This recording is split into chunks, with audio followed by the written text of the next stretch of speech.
to the Citizen Challenge. We look back over that train wreck of a game. Arsenal 5, City 1 on the 2nd of February 2025. Match day 24. Only 14 more to suffer, guys.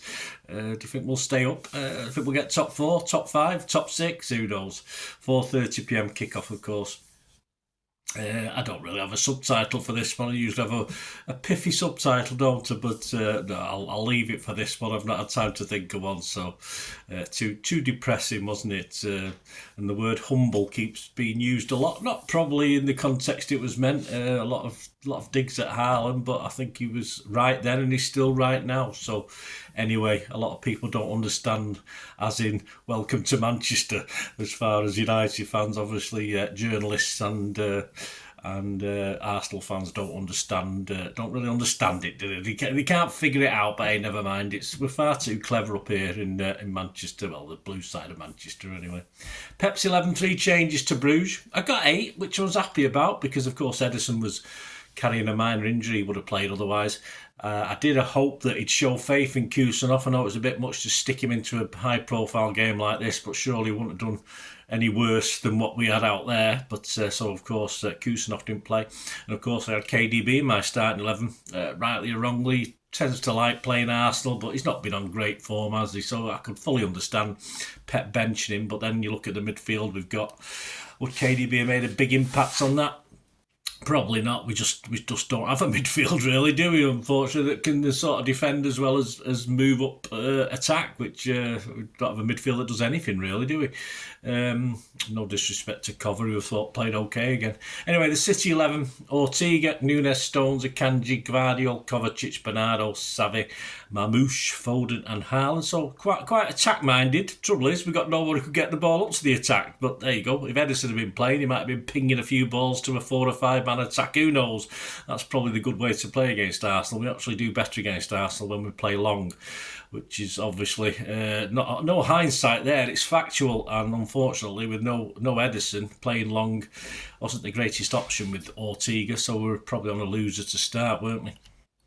Subs: Carson, Grealish, De Bruyne, Gundo, Heiss, Kusanov, O'Reilly, Lewis and McAtee.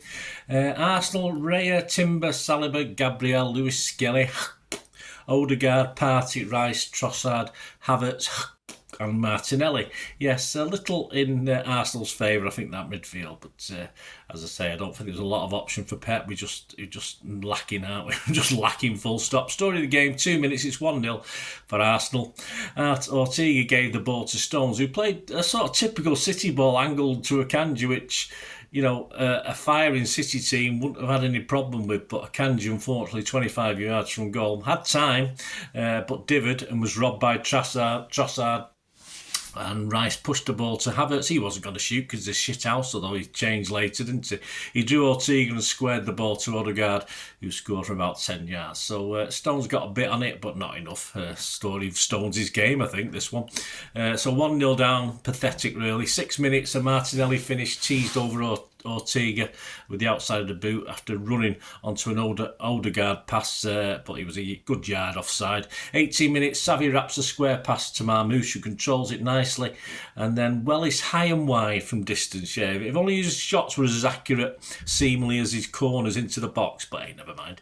23 minutes, Marmoush's lovely and swinging corner, yes, he's good at them, is met at the near post by Gvardiol, who powers a header, a cross goal from 6 yards. Raya, yeah, great reactions from Raya. You know me, I appreciate good goalkeeping.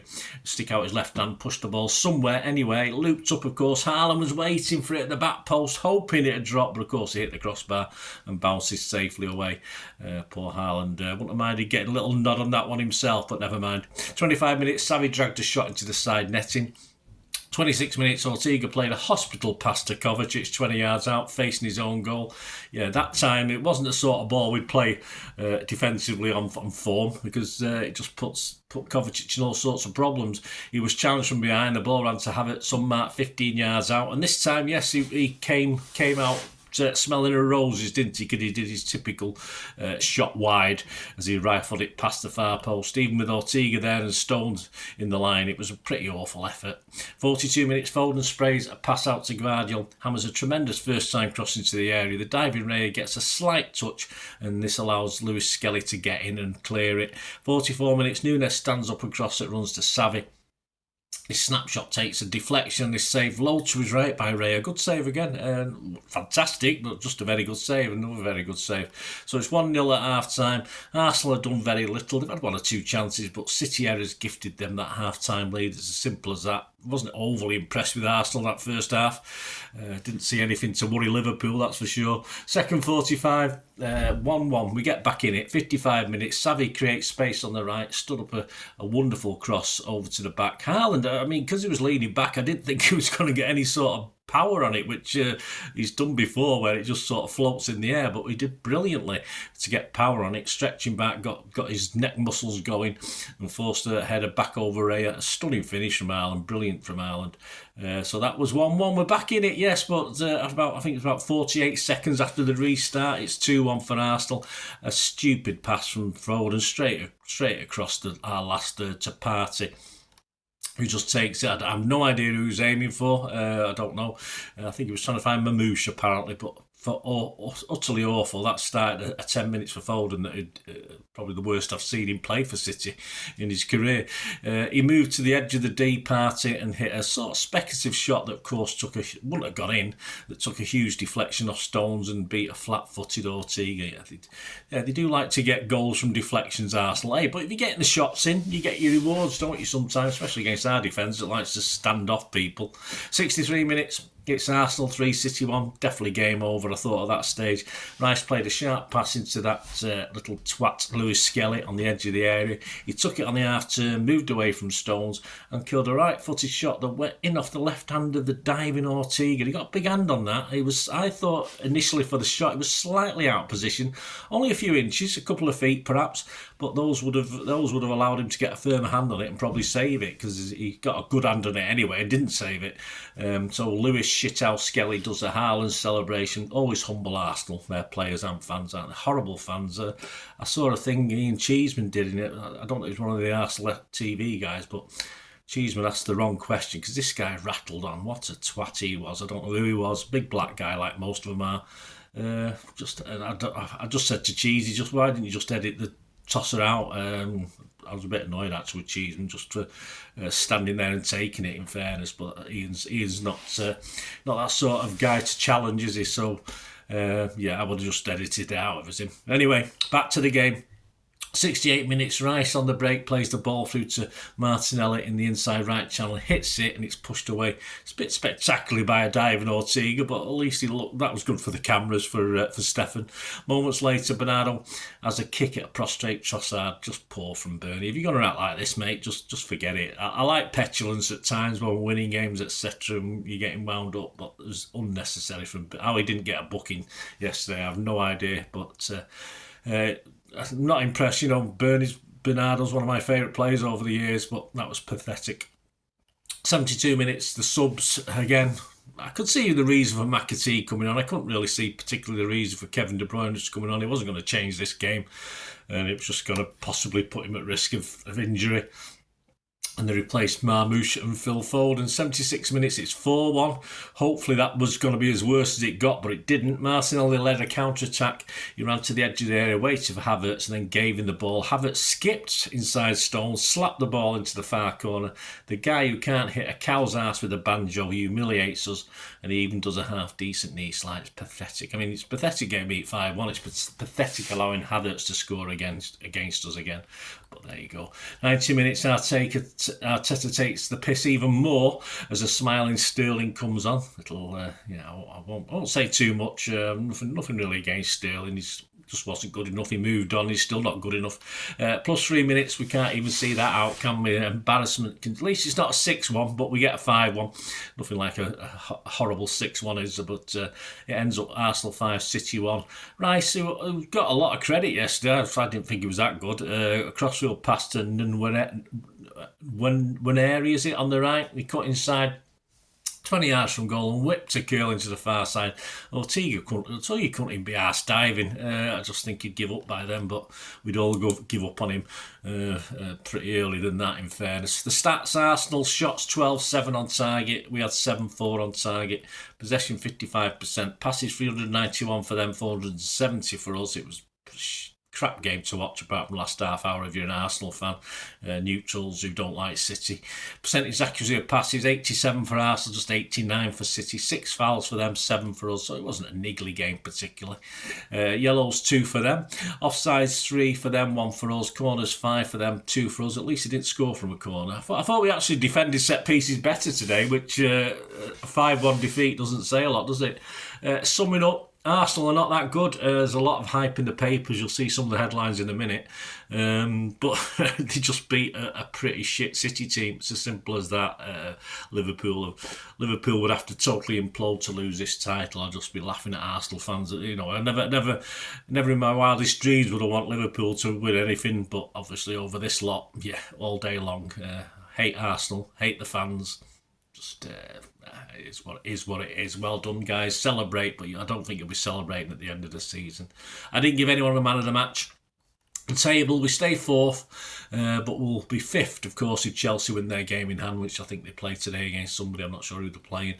Some headlines, not great reading, guys. I did put them out on the internet and just put big crosses through them on the nationals anyway. So, yeah, that's me staying humble. There you go. That's what it means, doesn't it? Obviously, no one knows what it means anymore, but I think Erling does. Express back page, Mike Walters. Humbled. Haaland jibe comes back to haunt him as Gunners run riot. I thought, nothing to be ashamed of, Ireland. Inside, John Cross, champions taunted as goal spree provides sweet revenge. He rated Savvy and Marmouche both at 7. Andy Dunn, shaky stone, sums up Guardiola's plight. Yeah, he didn't look right yesterday, did he? He's not right anyway. He's not 100% for me. Gunners just miles better. Mirror back page, Mike Walters. Humbled Gunners destroy City and provide a perfect response to Haaland jibe. Yeah, you don't understand. Mirror inside, John Cross, taunted and haunted. That's better. Andy Dunn, no intensity, no pugnacity, no hope City. Check what pugnacity means in your dictionaries, guys. The Guardian back page, Ed Aarons, champions humbled Guardiola. That's okay. I can live with that. I've done a similar thing myself. Guardiola admits City are fragile as Arsenal run riot. No shit, Sherlock. Guardian inside, David Heitner, serene teens power Arsenal to rout and keep title hopes alive. Serene teens, overrated teens for me. Covert, Marmouche and Haaland, Savvy, all 6s on Ed Aarons ratings. And Barney Roney, Lewis Skelly, striking pose caps, afternoon of catharsis. Yeah, all right. The Mail, the verdicts, the best by miles. Oliver Holt, Arteta's Ghostbusters banish City demons and show the spirit to hunt down Liverpool. Not a fucking chance. Savvy rated a 7. Sammy Mockbell, how Arsenal humbled Haaland. No, they didn't. And why the Norwegian deserves better from his teammates. He certainly does. I agree with that bit. Eisen Khan, Pep Ruse, fragile City as Stones puts a boot in. Yeah, that's in answer to Stones apologising for the last 30 minutes to the fans. Basically saying he's upset, angry, and it wasn't acceptable. Our local rag, the Manchester Evening News. Yeah, back page, stay humbled. Yeah. Inside, Simon Bukowski, 5-goal humbling breaks hold over rivals. Guardiola, Savvy and Haaland all scored 6s with Simon. And please, that's it. That's finished. That's good. That's over. With onwards and upwards. We might get a win in the next game. I'm fairly confident. I'm predicting one. I don't know how many more wins after that I'll be predicting. So check out my player ratings, guys, for a bit more in-depth on the players. Hope you enjoyed this. Let me know your thoughts. Hey, we've got to move on, haven't we? Well, I'm fucking down, I'll be honest with you, and I fucking hate Arsenal, but there you go. That's my summing up of it. Sorry for a bit more bad language today than normal, but that's how I feel at the moment. Let me know your thoughts. Of course, I'll be back with the Pepsi 11 for the visit to Leyton Orient out on Thursday. We just used to call them Orient in the old days. But I know it's Leyton Orient, but obviously it's the in thing to call them Leyton Orient now. And of course, there'll always be a City vlog out every day. Probably more cheerful than this one, that's for sure, this week. A couple of history ones and I didn't know as well, stuff like that. So and please keep an eye out for part 2 and the final part of my little tribute. Rest in peace to the late Bobby Kennedy as well, so join me for that. Leave us your comments, guys. Contact me through my socials and follow me on the socials. And of course, if you do like what I try and do and want to help support my channel, I'm not too proud to ask for support. So all I ever ask is for the next couple of minutes, just stay watching and listening. I hope you enjoyed the feature, and yeah, if you can support me through the subscription, if you can subscribe, guys, that'd be wonderful if you've not already done so. We do actually have memberships at the moment, just 99p a month, so you get access to all my city stuff, including all the history vlogs, dozens and dozens not been published yet that you get immediate access to, and every time I do a edit and do a vlog, you get immediate access to it as well. So you can have a copy of scripts as well if you want any hard copy of the sort of things I do on matches and teams and managers and players, etc, etc. So if you can join the membership, that'd be wonderful. We do have sponsors at the moment. Kippax 6505 are our current sponsors. They have a little eBay shop, so if you check in the comments section, there's a link there to the shop. They sell movie posters from the 90s and 2000s. They sell DVDs, some classic Hollywood movies, some classic foreign language ones. And if you do see anything you fancy on there, if you do place an order, just mention me, just say Bernard sent you, and you automatically get 10% reduction in the cost of your order. So fill your boots, guys, and my thanks to Kippax 6505. And yeah, if you want to support the channel just by watching the ads, that helps. Watch the ads, let them play through while you just have to check your phone or something, let it play out. And of course, if you follow any of the links, that always works as well. If you follow a link to one of the ads and you fancy something, I've done it myself. I've followed a link and actually purchased something from another organisation. But it can happen. It can happen. Not all ads are stuff you're not interested in. And of course, if you can give us a like, guys, that would be absolutely fantastic. All likes are much appreciated. Anyway, thanks for watching. Until the next time, of course, I only ever ask one thing, don't I? Please, I ask you all to stay safe, especially you Blues. Until the next time, come on, City. Bye for now.